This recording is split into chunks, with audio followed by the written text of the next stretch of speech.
Yeah, I think that's a very good question. It has several responses, but I think if I could maybe discuss one that's quite strong is the word narrative.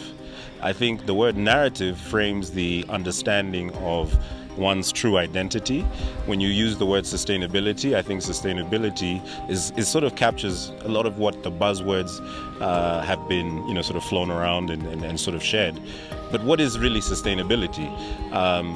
I think the identification of practices and behaviors that are predicated on African values with a K are definitely, sort of something to earmark the truth on what you had already been doing.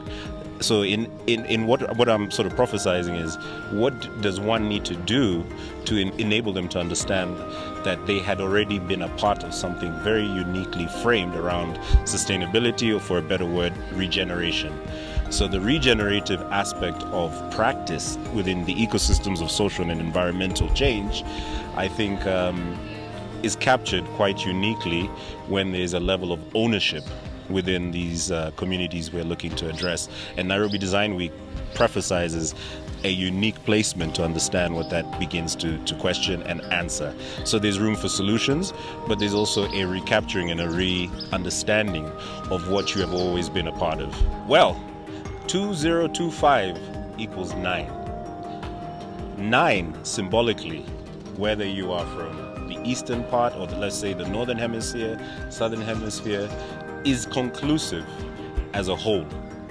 And what that means is that it is now foundationally time that we no longer start working in our little nuclear faculties, our little quiet little spaces.